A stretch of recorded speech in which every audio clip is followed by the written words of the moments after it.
So what you can see here, this is West End Underpass, and the family is a rival faction that is attacking our camp, right? They want our resources, our food, right? And then they've been attacking us for a while, so right now we decided to go and retrieve the radio so we can... And this is the radio, right? This is the radio. Mm-hmm. This is the pieces that we will need to steal, right? Mm-hmm. And then to steal that radio, what we want to achieve with that is like basically hear what they're doing so we can be ready if they attack us again, right? Yeah. But, you know, as you can see here, like it's not going to be easy to get to their base because obviously everything is packed with walkers. Right? Yeah. Yeah, the streets are crowded with them and swarmed with them. Exactly. And then, as you can see here, like, well, the environments look beautiful. Yeah, right? I think it's so cool to see, you know, day by day how every part of the game becomes more and more polished as we come close to launch. It's so cool. So the point of the mission then is that the group of survivors that we play as are supposed to reach that tower that you could see in the distance. Exactly. This is the let's say the camp that they build around it, right?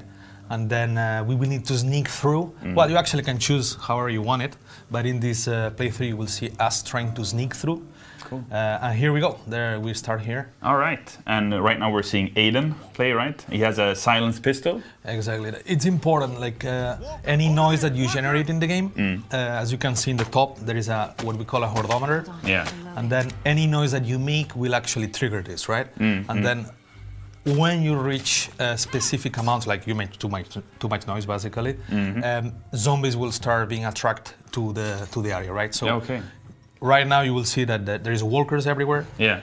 But if we fuck up and then we do too much noise, this is not gonna be beautiful, right? And we saw one walker with like a super heavy armor. What was that about? Yeah, that's so as you know, the army has tried to contain the infection, right? Yeah. In Washington D.C. Yeah. There is still some cops that were just turned. In the middle. So some cops have more armor on them. You have to pop up their helmets and stuff like that. Exactly. And then pop up the helmet, and then as every walker, right? The only way to kill them is to actually hit them in the head. Brain. Yeah. Exactly. Yeah. So I think we're at our first puzzle here in the missions, because all the missions have puzzles in them, right? Yes. And many of them have co-op elements where you have to work together in order to overcome them. Can you tell me about this one? Yeah, so here the team finds a door that is blocked, that basically blocks the progression. So then there is a forklift near to it. So what the team is going to try to do is get it back up, right, running again, so then they can lift that door. So as you can see here. Hey, I see that keychain. What is that? Is that a Teddy Moo? That's Teddy Moo. Oh my God! That's our homage to the Payday community. I like that. That's very cool. So the levels are actually built in a way that you can approach every situation in the style that you want. For instance, here the team decided to divide into groups. Yeah. And what's the point of that, right? Because in my mind, you should always stick together. Why would people divide themselves into units of 2 and 2 instead of being 4? So it depends a lot of how you want to play it. We've seen players that really pack together in groups of 4 to make kind of a like Praetorian Guard, so if they get attacked by walkers, they are always sticking together. Yeah. This group here is a bit more experienced, so the sniper took that path to take down those human enemies in a small outpost, and the others are trying to clean up the way of walkers, right? Okay. So in terms of the variety of puzzles that we have in the game, right? Like here you will see right now another one that is also blocking the way, right? Yeah. And these are challenges that you're gonna find while you're playing. They are randomized, so every time that you play, they are different. And sometimes are gonna be simple, sometimes are gonna be quite complex, right? And we do this to regulate difficulty and to make basically every playthrough different. And increase the player experience, because when you start the mission, you want to play it again, and if you do it and it becomes a different experience, walkers coming out of different areas and so on, that's the fun, right? That's the fun factor right there. Exactly. Like think about it. Like you play the level like 40 times, right? And you can explain a story every time you play. So, whoa, what happened there? Aiden opened the door, closed it. He's barricading it. Yeah, actually, he's trying to, like, not a good idea, I guess. Yeah. Like, he thought, Whoop, nope. Yeah, that's the nope door. Yeah, he didn't want to go in there. This is an important mechanic, right? Like walkers, they just come by numbers. So it's like an unstoppable force. Yeah. But you can slow them down. Yeah. Right? I think this is such an important thing, I think, to talk about, that in this game, it's almost like you're not supposed to kill all the walkers, right? Because you don't have the ammunition, there's too many, and if you make too much noise, they will swarm you, right? Exactly. So that's why you have to use the stealth. So what do we see here? So here, as you guys can see, they're looting. The team is looting this apartment. Which is a big part of the game, to loot the environment. Yeah. Why you want to loot? There is a lot of reasons for it. Your abilities, you can craft them, and you will see later like how that works. But you can craft different items that you can use in the level, right? Also, cooperation is important. As you see here, Aiden has marked one enemy, and then Grant with the sniper rifle just took him down, right? Yeah. And now it seems like shit hit the fan. The family has seen us. Exactly. So when that happens, like you saw those indicators on their head, right? Yeah. They have different alert levels. Yeah. The first one is like they are suspicious. They're like, okay, well, I think there is something there, so they will stare in that direction for a while. And if you don't do anything suspicious, they will just then keep doing what they were doing. If they reach the next level, though, they enter investigation state. So they will approach and check what's going on, right? Like, okay, I saw something. I don't know if it's a walker or a human. I don't know what's going on here, but I'm gonna check out, right? And then obviously the last one is combat. So that's a cool takedown right there. Yeah. Our team of gameplay programmers and animators that have done a great job. Like takedowns look fucking amazing. Yeah, they look really cool. And what are they doing now? This is like a different path, right? In order to get to the camp. Yes. So that's a path that they decided to take downstairs, right? And as we said before, we want every run to be a bit different, right? So you have a user story to explain, and like you can get here in a lot of ways, right? Depending on how you progress and what is the randomization seat chooses for you. And some of the cool stuff that I think is cool because it's in universe, right? I love features where we manage to make them a part of the Walking Dead universe. For example, like weapons jamming, that's a really cool feature. Yeah. Silencers exploding. Can you tell us a bit about that? Yeah, that's actually a very important element, right? Yeah. In terms of silencers, they are the main tool that you're gonna use for your hardometer to go up. So it's important that you keep your silencers at check, right? They can get broken, so then you can unequip it if you see that when you keep it for longer. Yeah. And then your weapons also, they jam if you don't take care of them, right? Yeah. So back at the camp, you can go and repair the weapon, right? So to make sure that the jamming doesn't happen. And this is something that important, like keep your tools together. And in the heat of the moment, when the noise meter goes to the top and there's walkers everywhere and the weapon suddenly jams, that's when you go, oh my god, what should I do? That's usually the moment in which we hear more screams. Yeah. Right? Because you're shooting, you think that you have everything under control, and so like, oh, and then it's a very fun moment, right? Yeah.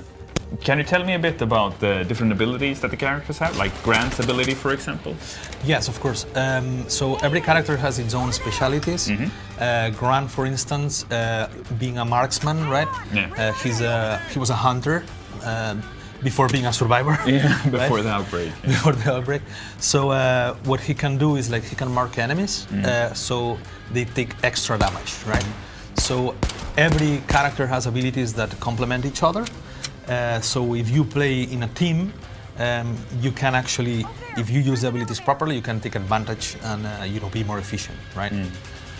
So Maya, for instance, has the healing pack, right? Yeah. And every character has its own, let's say, or its own fortes, right? So right now I think we're seeing Heather. She loves the crossbow. What's her ability? So Heather has an ability that, as you can see here, that she's a scavenger. So what she can do is basically she can detect around more easy where all the loot is, Yeah. right?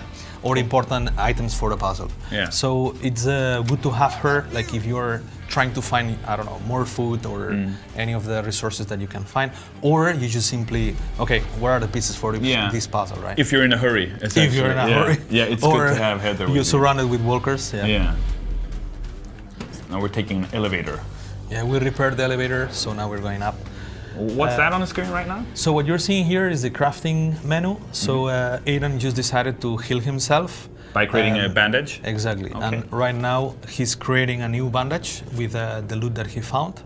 So you find loot in the levels, in the missions, and then you can craft stuff in the missions with Exactly. it. Okay. And now they're getting ready up. And his silencer is just about to break. Look at that. Yeah. One more shot maybe, and the silencer will blow up. Yeah. He decided to save it when they were fighting zombies. Yeah, and because right you now, can unequip them. Yeah, Yes, that's so you cool. can equip them.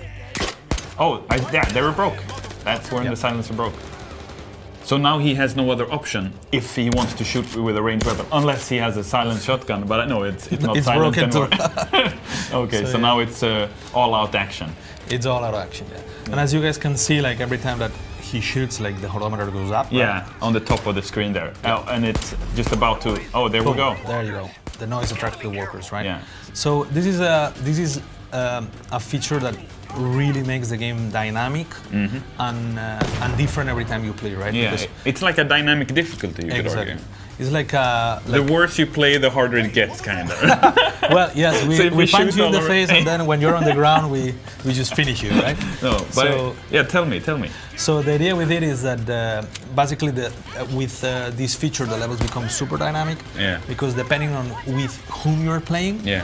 the gameplay experience is completely different. Yeah. Right. And even on your own, if you want to go like, okay, I'm a lone wolf, I want to do Because, it on my own. like we're saying, this is an experienced crew playing right now. This is an experienced group of survivors. Yeah. So their hordometer is nothing in comparison to what if you and me would be playing, for example. Then it'd be all over the place, right? Probably. Yeah. Yeah, we will go full guns blazing, right? Yeah, we definitely. Yeah, I love guns blazing. So we see here Grant is trying to fend off the walkers coming from behind.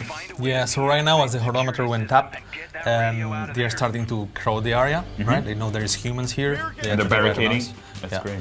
And then basically right now what they want to do is like hold them back, right? But you know what is really fun is like this same puzzle. If you play it like with this horometer, you're gonna be kind of okay, right? Like, Yeah. there's gonna be some walkers, you can control them. But if you really made a lot of noise, Yeah. this like the scenario changes completely. Right? Yeah. And this is how it changes. Like this, for example. Exactly. Holy crap! That's a ton of walkers. Yeah. So this is when the noise meter, the wordometer is on the top, yeah. And so you're supposed to solve puzzles while at the same time fending off hundreds of walkers. Exactly. Okay. So this team has, they know the deal, right? Yeah. So they're holding them behind the door not to get surrounded because Yeah. that's when really things get And Aiden's very hard. And this is we were talking before about the weapon families in the game that we have different weapon families that have different purposes. For example, with Aiden, right, his baseball bat fills a particular function in a crowded situation like this. Because you can exactly. push away and then you can push away many instead of just one. Exactly. Can you tell me a bit about that? Yeah, we have different weapon families. For instance, Aiden's baseball bat is very good at crowd control. Actually, you can fence enemies easier, and you can use like your light and heavy attacks to control the zombies around you, right? So you have long swipes that push enemies back. Then you have other type of weapons for CQC, like the machete or the pickaxe, that are more for individual walkers. So then it's easier and faster to kill one specific walker. And it looks cooler also. I love the machete when you Machete just is cool, yeah. slash a walker's head off. It's beautiful. Yeah, the fire axe is also very cool too. Yeah. Like I really like it. It's weighty and it's a bit slow, but and it's beautiful in a gruesome way because it sounds so weird to say it like that. But when you're playing and you're doing it, it looks so cool. Exactly.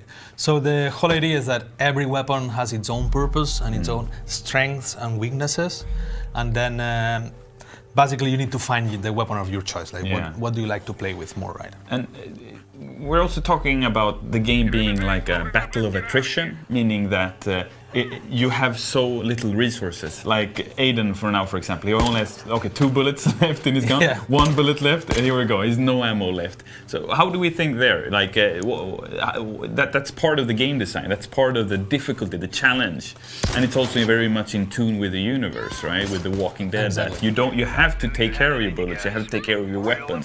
You have to try to be stealthy. Exactly.